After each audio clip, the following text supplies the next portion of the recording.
I turned 35 and threw myself a party. Nothing extravagant. Just a backyard setup with string lights, homemade food, a Spotify playlist I spent 2 hours curating. I even baked the cake myself. Chocolate with raspberry buttercream. My favorite. I sent invites 3 weeks in advance. Mom said she'd check her schedule. Ava, my sister, left it on read. Dad didn't reply at all, but I figured they'd show. I was always the one who remembered their birthdays, who sent flowers, who booked restaurants and wrote heartfelt cards. Surely they'd come. By 7 p.m., the candles on the table had melted to stumps.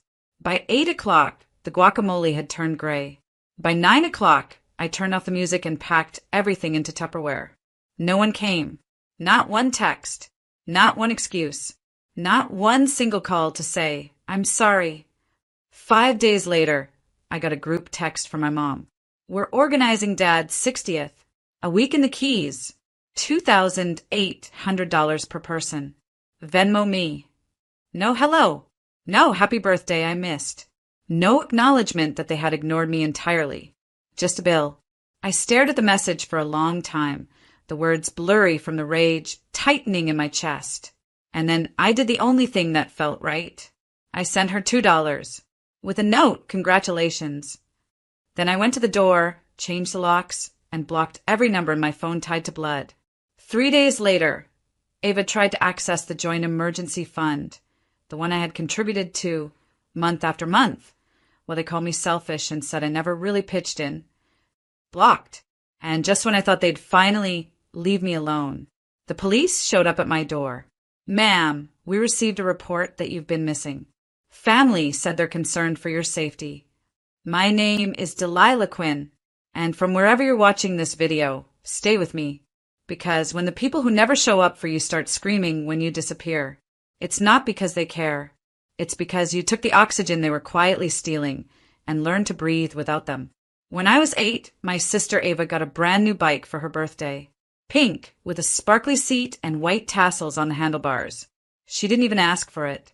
Just woke up to it on the porch, shiny and perfect. That same year, I got a second-hand set of colored pencils for mine.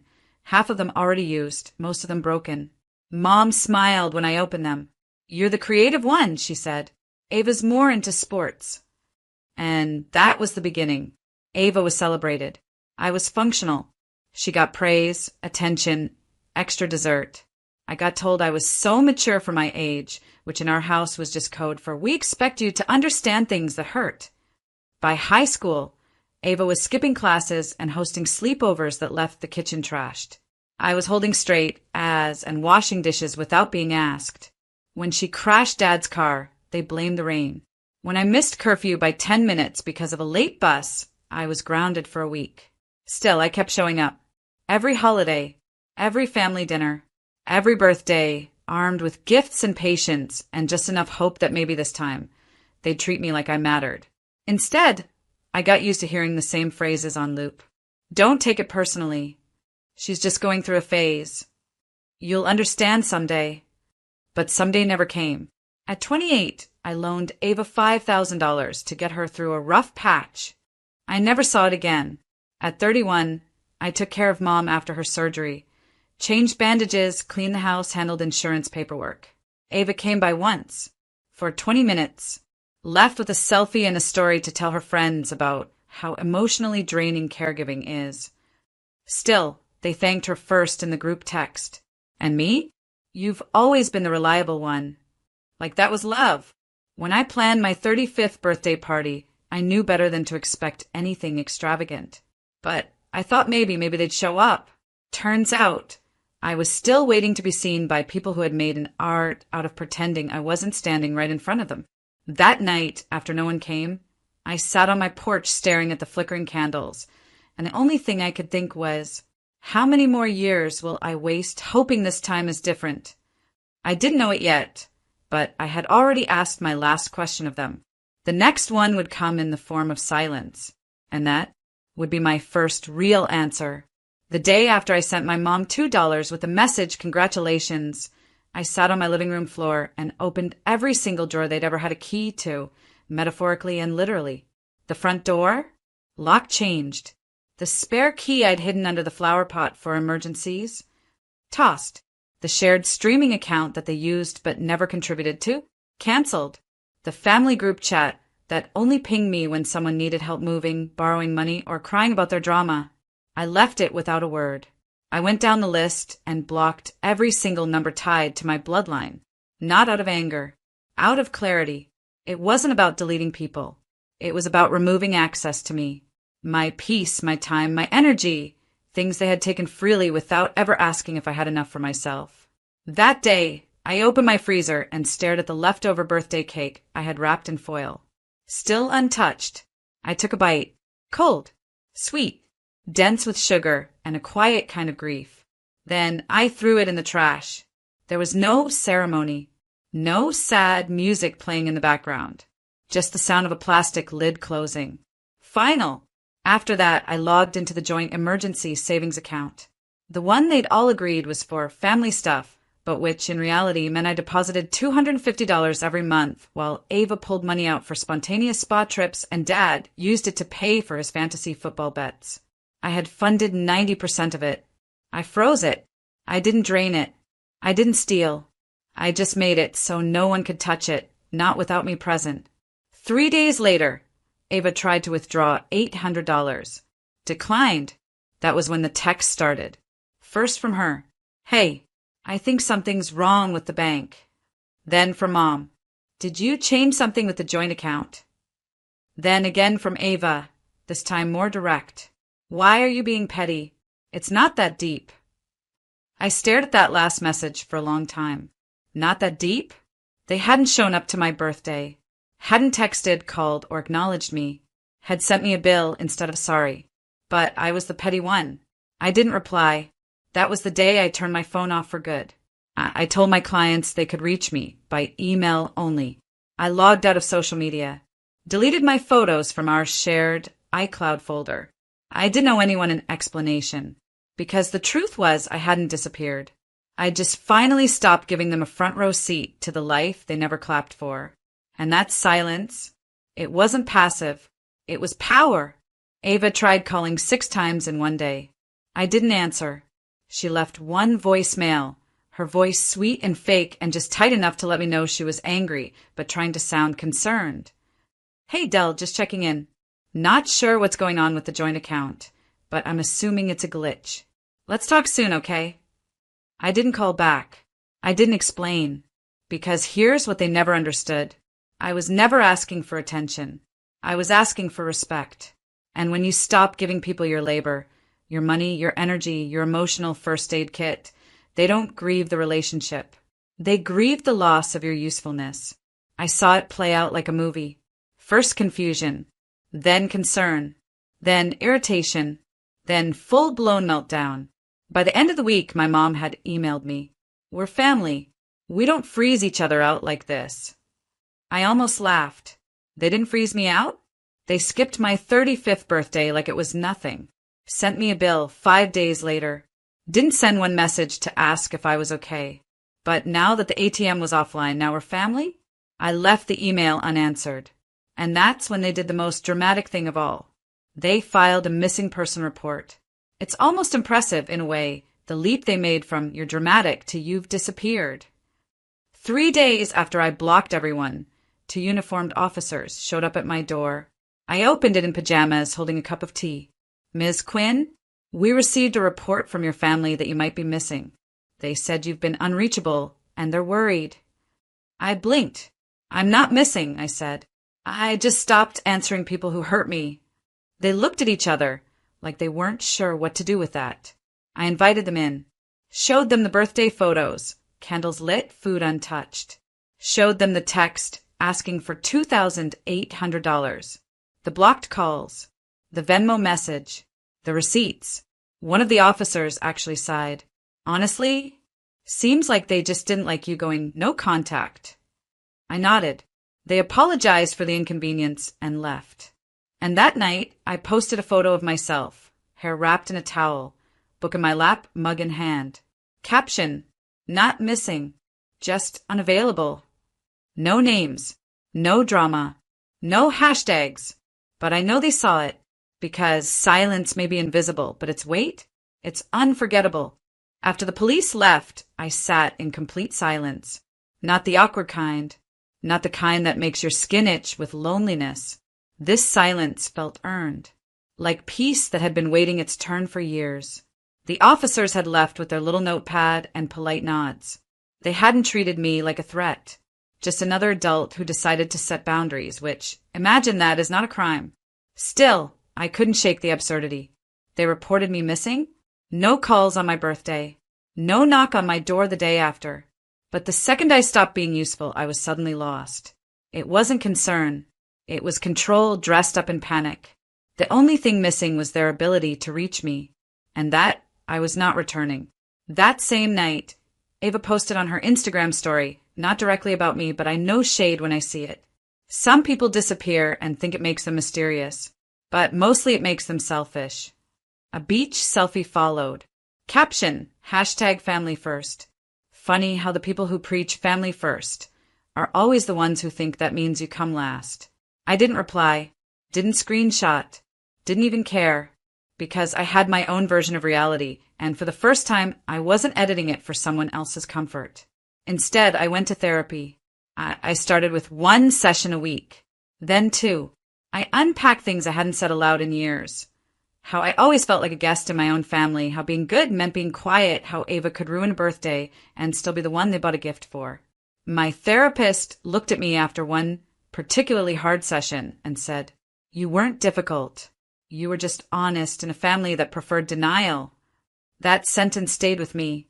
I started writing it on sticky notes and putting them on my fridge, my mirror, my laptop. It became my anthem. I wasn't missing. I was done. Done begging for crumbs. Done interpreting silence as something I had to fix. Done playing the reliable daughter while they took until I disappeared into the background. And here's the best part.